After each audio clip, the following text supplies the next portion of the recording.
No vayas a comprar una llave inglesa. Te enseñaré cómo hacer una funcional con un simple tornillo y una llave 22 and a single bolt. Toma una llave 22 y elige el extremo con mayor amplitud. Luego, marca una de sus puntas para el corte.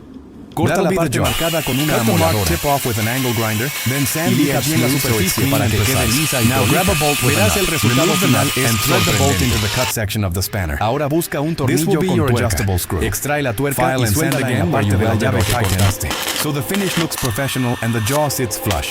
Lija nuevamente para eliminar los excesos de la soldadura y conseguir un acabado más profesional.